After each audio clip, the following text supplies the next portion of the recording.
الصلاة والسلام عليك يا سيدي يا رسول الله. الصلاة والسلام عليك يا سيدي يا حبيب الله. الصلاة والسلام عليك يا سيدي يا نبي الله وعلى آلك وأصحابك يا سيدي يا رحمة للعالمين. حضور نبی اکرم نور مجسم شاہ بنی آدم صلی اللہ تعالی علیہ وآلہ وسلم کی ذات مبارکہ پر درود و سلام پڑھنے کے بے حد فضائل ہیں، اور ساتھ میں رسول اللہ صلی اللہ تعالی علیہ وآلہ وسلم کے اہل بیت اطہار پر بھی درود پاک پڑھا جائے، اس کے بھی بڑے فضائل ہیں۔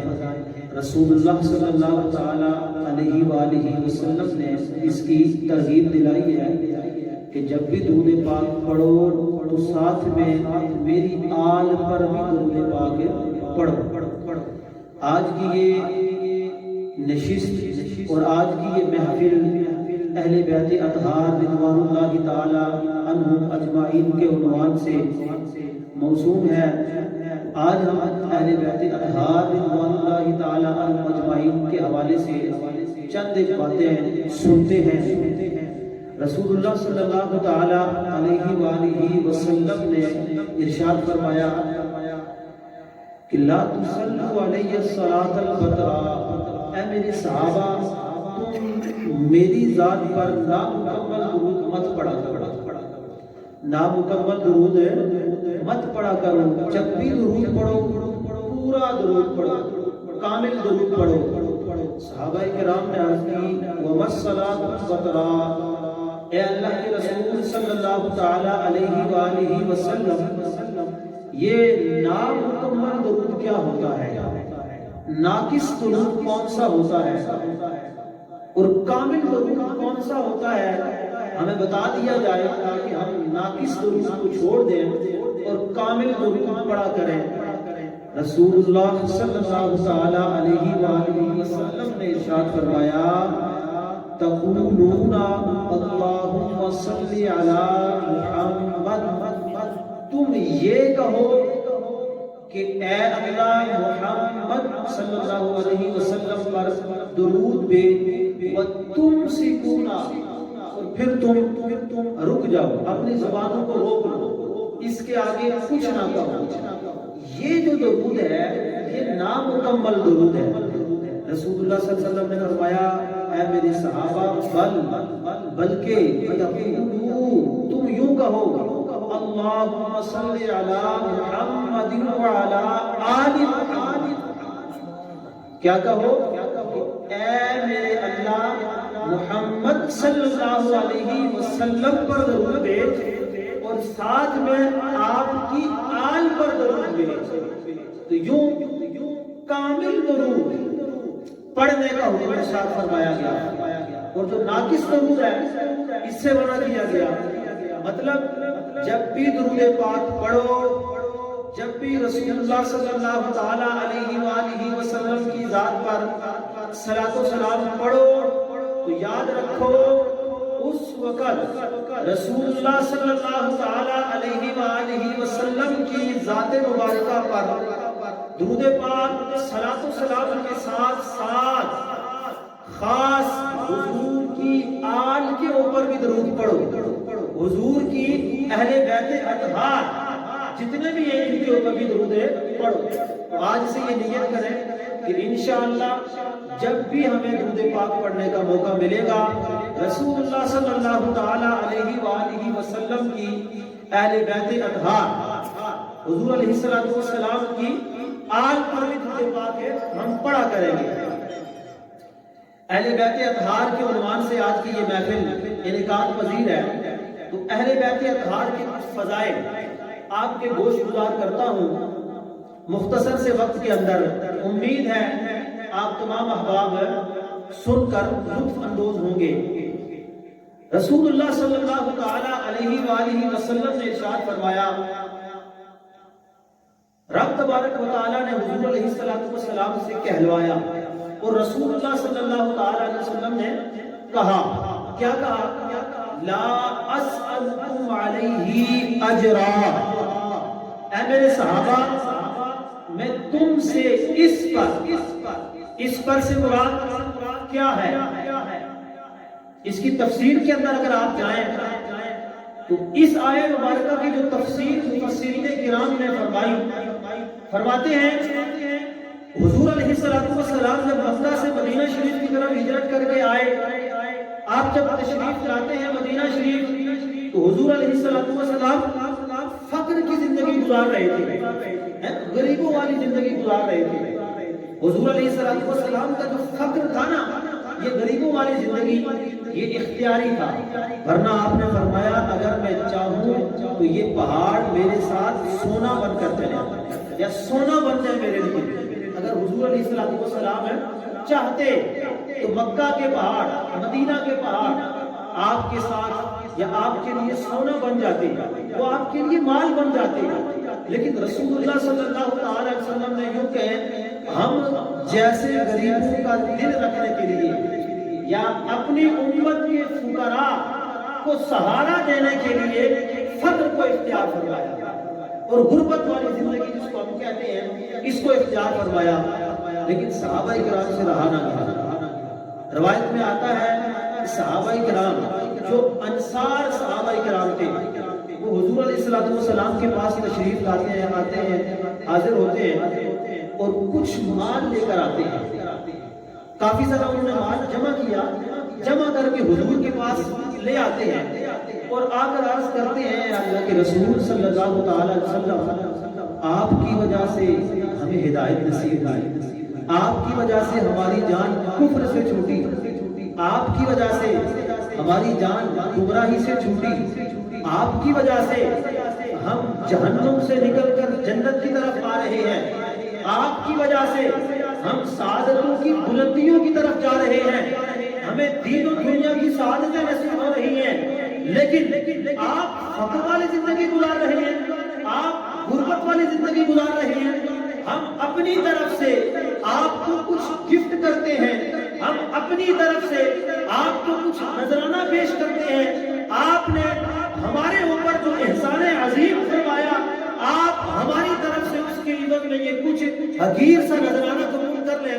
حضور علیہ السلام کی بارگاہ میں جب یہ پیشکش ہوئی، مفسرین کرام ارشاد فرماتے ہیں اس وقت رب تبارک و تعالیٰ نے قرآن مجید کی یہ آیت مبارکہ نازل کی اور کھلے لفظوں میں حضور علیہ السلام نے اپنے صحابہ کرام سے یہ کہا، رب تبارک و تعالیٰ نے یہ صحابہ کرام کو حضور علیہ السلام کے توسط سے اور پوری امت کو یہ کہلوایا، کیا کہلوایا؟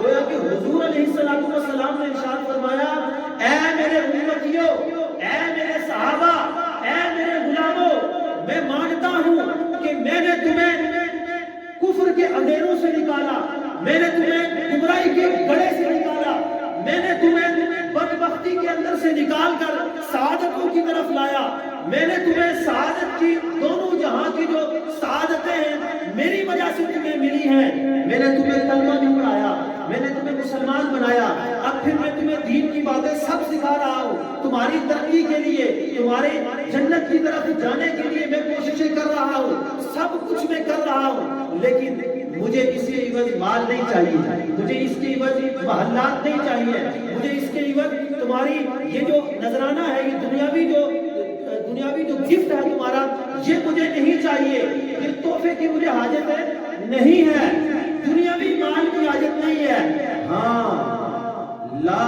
اسألکم علیہ اجرا، اس پر مجھے کچھ بھی اجرت نہ دو، الا المودۃ فی القربى، مگر میرے جو قریبی ہیں ان کی مودت، ان کی محبت، جو اہل بیت اطہار میں شامل ہے، میری آل میں شامل ہے، میری اہل بیت کے اندر شامل ہے، اے میرے صحابہ کرام تم اس طرح کرو، ان کے ساتھ محبت کرو، میں نے جو تمہارے اوپر احسان کیا اس کا عوض یہی ہے۔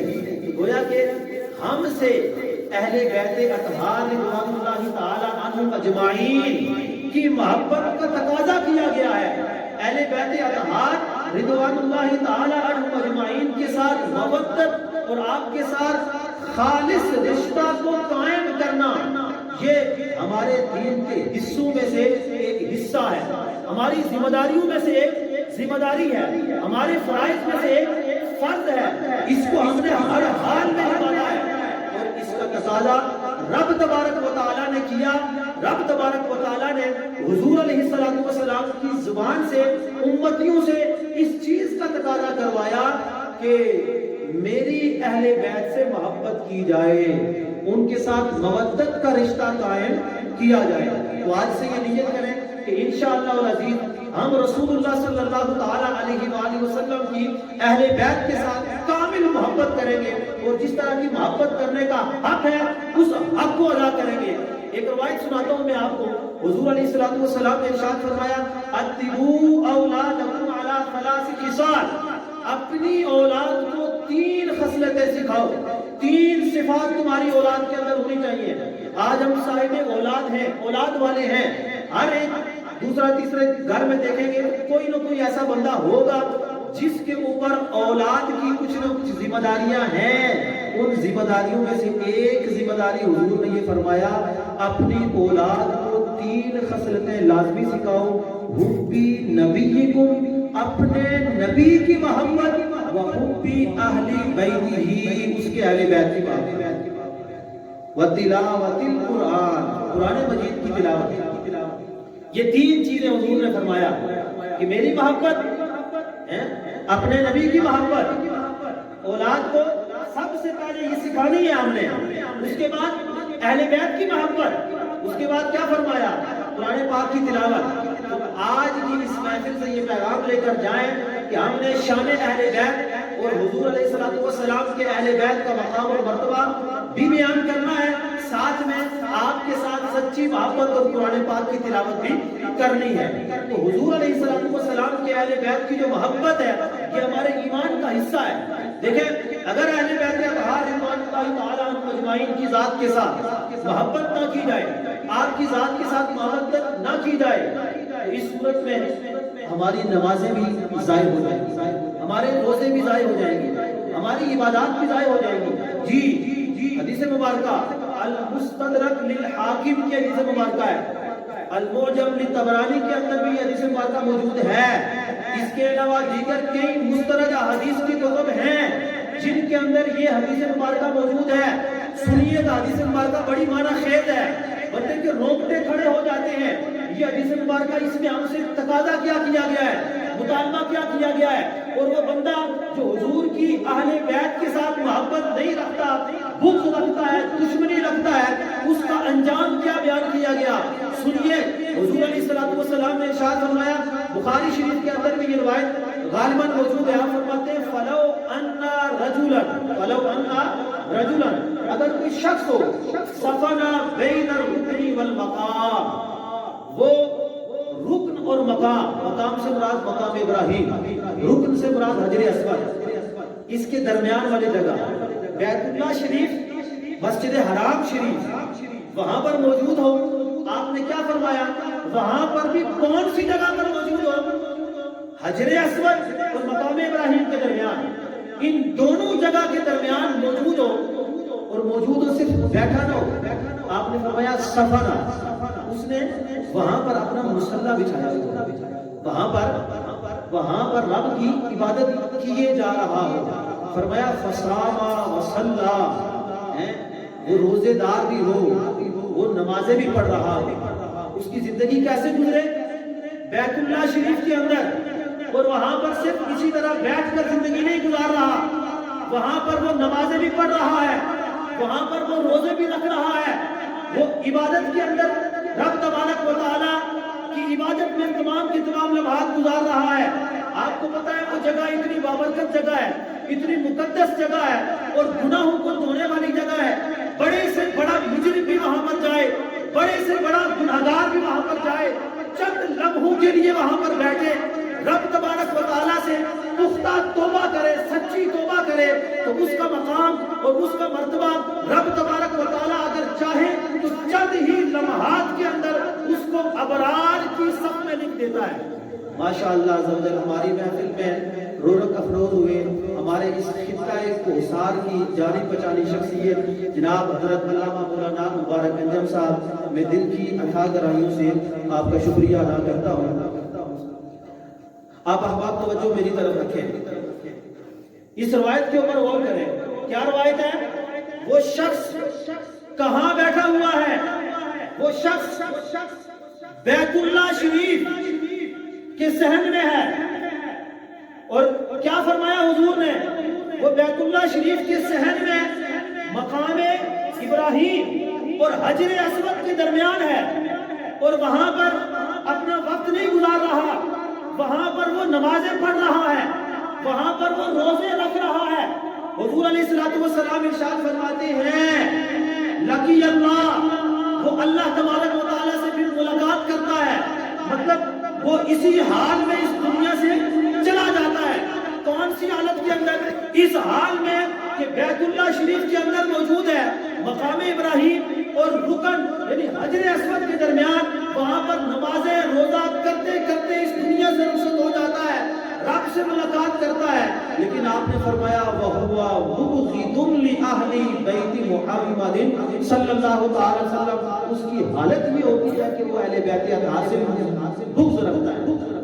اہل بیت اطہار کی جو محبت ہے وہ اس کے دل کے اندر نہیں ہوتی، وہ جو مودت ہے جس کا تقاضا کیا گیا ہے ایمان والوں سے، جس کا تقاضا کیا گیا ہے مسلمانوں سے، وہ جو مودت ہے، وہ جو محبت ہے، وہ ایک عقیدت ہے، وہ اس کے دل میں نہیں ہے۔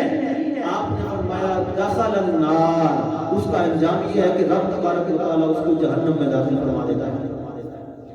اب دیکھیں یہاں سے ہمیں سبق پکڑنا چاہیے، عبرت حاصل کرنی چاہیے۔ نمازیں بھی ہیں، روزے بھی اس کے پاس ہیں، اور خانہ کعبہ شریف کے بالکل پاس، اور ایسی جگہ پر بیٹھا ہوا ہے جہاں بڑے سے بڑا گناہگار جائے، بڑے سے بڑا مجرم جائے، سچی توبہ کرے، چند لمحوں میں رب تبارک و تعالیٰ کی رحمتوں کے وہ انوار اس پر نازل ہوتے ہیں کہ وہ ابرار، وہ صدیقین، وہ اللہ کے نیک بندوں صالحین کی صف میں شامل ہو جاتا ہے۔ لیکن اس طرف دیکھیے، ایسا شخص جس کے دل کے اندر اہل بیت اطہار کی دشمنی ہو، بغض ہو، وہ شخص کعبہ شریف کے اندر بھی چلا جائے، وہاں پر ساری زندگی نمازیں پڑھتا رہے، وہاں پر ساری زندگی روزے رکھتا رہے، لیکن اگر اسی حال میں وہ اس دنیا سے چلا گیا، اس بیماری کو، اس مرض کو اپنے دل میں رکھ کر اس دنیا سے چلا گیا، حضور علیہ السلام نے فرمایا دخل النار، وہ جہنم میں داخل ہو جائے گا۔ رب تبارک و تعالیٰ اس کی نماز کی طرف نہیں دیکھے گا، رب تبارک و تعالیٰ اس کے روزوں کی طرف نہیں دیکھے گا، رب تبارک و تعالیٰ اس کی کثرت عبادت اور مشقت کی جو کثرت ہے اس کی طرف نہیں دیکھے گا، رب تبارک و تعالیٰ اس بات کی طرف نہیں دیکھے گا کتنا عرصہ اس نے بیت اللہ شریف کے اندر گزارا، کتنا عرصہ اس نے اسے متبرک اور برکت والے مقام پر گزارا، اس چیز کی طرف نہیں دیکھا جائے گا۔ دیکھا جائے گا تو دیکھا جائے گا اس کا دل دیکھا جائے گا کہ کیا اس کے دل میں میرے نبی کی آل کی محبت موجود ہے یا نہیں۔ تو آج سے یہ نیت کریں کہ انشاءاللہ العزیز قرآن پاک کی تلاوت، نماز، روزہ، ہر چیز ہم کریں گے، ساتھ میں رسول اللہ صلی اللہ علیہ وسلم کی محبت اور رسول اللہ صلی اللہ علیہ وسلم کے اہل بیت اطہار کی محبت، اس کو بھی ہم اپنے لیے لازم اور اپنے اس ایمان کا ایک جزء کی حیثیت سے اپنے ساتھ رکھیں گے۔ ایک اور روایت میں آپ کو سناتا ہوں، حضور علیہ السلام نے فرمایا، نہیں، حضرت ابوبکر صدیق رضی اللہ تعالیٰ عنہ نے ارشاد فرمایا، اور یہ روایت بخاری شریف کے اندر موجود ہے، دیگر بھی مستند کتب کے اندر موجود ہے۔ حضرت ابوبکر صدیق رضی اللہ تعالیٰ عنہ مسلمانوں کے پہلے خلیفہ، اول خلیفہ، اپنے دور خلافت میں اپنے جتنے بھی ماتحت ہیں ان کو خطاب کرتے ہوئے فرماتے ہیں، بخاری شریف کے اندر یہ لفظ ہے، آپ فرماتے ہیں ارقبوا محمدا صلی اللہ علیہ وسلم فی اہل بیتہ، بالکل مختصر سی حدیث مبارکہ ہے، حضرت ابوبکر صدیق کا فرمان ہے، اور کیا فرما رہے ہیں؟ محمد صلی اللہ تعالی علیہ وآلہ وسلم کا لحاظ کرو. کس معاملے میں؟ ان کی اہل بیت کے معاملے میں. حضور علیہ السلام کی جو اہل بیت ہے، حضور علیہ السلام کی جو آل ہے، ان کا لحاظ کرو. کس معاملے میں؟ اہل بیت کے معاملے میں حضور علیہ السلام کا لحاظ کرو. مطلب کیا؟ حضور علیہ السلام کی وجہ سے اہل بیت اطہار رضوان اللہ تعالی عنہم اجمعین سے محبت کرو، ان کا احترام کرو، ان کی تعظیم کرو، ان کی توقیر کرو، اور ان کے ساتھ اپنا محبت، عقیدت اور محبت والا جو رشتہ ہے اس کو قائم رکھو، اس کو مضبوط رکھو. یہ حضرت ابوبکر صدیق رضی اللہ تعالیٰ عنہ کا پیغام ہے. تو حضرت ابوبکر صدیق رضی اللہ تعالیٰ عنہ جو مسلمانوں کے خلیفہ اول ہیں، ان کا حضور کی آل کے ساتھ کس قدر اپنا مودت اور محبت اور عقیدت کا رشتہ ہوگا اور کس قدر پیار ہوگا، جو کہ اپنے دور خلافت میں تمام جتنے بھی آپ کے ساتھ ہیں اور آپ کے ماتحت ہیں ان کو یہ لازم قرار دے رہے ہیں کہ حضور کی وجہ سے حضور کی اہل بیت سے محبت کریں. تو اہل بیت اطہار سے ہم نے محبت کرنی ہے. اہل بیت اطہار رضوان اللہ تعالیٰ عنہم اجمعین سے محبت ہم نے رکھنی ہے. لیکن ہر ایک کی جو فرض ہوتا ہے نا، فرض جو فریضہ ہوتا ہے اس کی شرائط ہوتی ہے. شرائط کے بغیر کوئی بھی محبت یا کوئی بھی جو فرض ہے وہ پورا نہیں ہوتا. شرط ہر چیز کی ہوتی ہے. دیکھیں نماز کی فرائض کو اپنایا جائے. نماز جو ایک اہم فریضہ ہے ہمارے اوپر، اس کو ہم ادا کریں، لیکن شرائط کی طرف توجہ نہ ہو. جو نماز کی شرائط ہے ان شرائط کی طرف ہماری توجہ نہ ہو. ہم زکوٰۃ ادا کریں، شرائط کا لحاظ نہ رکھیں. ہم اسی طرح حج کی طرف جائیں، روزوں کی طرف جائیں، دیگر جتنے بھی احکامات رب تبارک و تعالیٰ نے ہمارے اوپر لازمی کیے، جتنے بھی فرائض ہیں، ہر فریضے کو ادا کریں، لیکن اس فریضے کی شرائط کی طرف توجہ نہ رکھیں. یکسر تمام شرائط کو چھوڑ دیں یا کسی ایک شخص کو بھی جان بوجھ کر چھوڑ دیں تو ہمارا وہ فریضہ ادا نہیں ہوتا. ہم نماز پڑھتے رہیں، نماز کی شرائط کا خیال نہ رکھیں، وہ نماز ہمارے منہ پر مار دی جائے گی. روزہ رکھیں، روزے کی جو شرائط ہیں ان کی طرف توجہ نہ دیں، وہ روزہ ہمارے منہ پر مار دیا جائے گا. حج، زکوٰۃ، دیگر جتنے بھی فرائض ہیں ان تمام کے تمام فرائض کو ہم اچھی طرح سے نبھائیں، لیکن صرف اور صرف جو بیچ میں ان کی شرائط ہے ان کو نکال دیں تو ہمارا کچھ بھی قبول نہیں ہوگا. مطلب کیا؟ رب تبارک و تعالیٰ نے جو فرائض ہمارے اوپر رکھے، جو ذمہ داریاں ہمارے اوپر رکھی، ان ذمہ داریوں کو اگر ان کے تمام تر تقاضوں کے ساتھ، تمام تر شرائط کے ساتھ اگر ہم ادا کرنے میں کامیاب ہوں گے تب ہم اس فریضے کو ادا کرنے میں کامیاب ہوں گے اور وہ مقبول ہوگا. اسی طرح اہل بیت اطہار رضوان اللہ تعالی عنہم اجمعین کی جو محبت ہے، جو ہمارے اوپر یہ ایک فریضہ ہے، مسلمانوں کے اوپر جو ایک ذمہ داریوں میں سے اہم ترین ذمہ داری ہے، اس کو بھی اپنی شرائط کے ساتھ پورا کریں. شرائط کیا ہے؟ سب سے پہلی شرط یہ ہے اہل بیت اطہار سے محبت کی کہ ہم اس محبت میں شریعت کو لازم کریں. شریعت جو ہے اس کو مؤخر نہ کریں، شریعت کو سامنے رکھیں، شریعت کی حدود میں رہیں. ایسا نہ ہو اہل بیت اطہار کی محبت میں ہم انبیاء کرام کی تنقید کریں، ہم انبیاء کرام رضوان اللہ تعالی عنہم اجمعین کا جو مقام نبوت ہے اس میں دخل اندازی کریں. ایسا نہ ہو ہم مقام الوہیت کے اندر دخل اندازی کریں. اگر ہم مقام الوہیت کی طرف جائیں گے، مقام نبوت کی طرف جائیں گے اور اس انداز میں اہل بیت اطہار سے محبت رکھیں گے تو یہ ہمارا جو فریضہ ہم ادا کر رہے ہیں یہ بغیر شرط کے ہے، کیونکہ شرط یہ ہے کہ شریعت کی حدود میں رہ کر محبت کی جائے.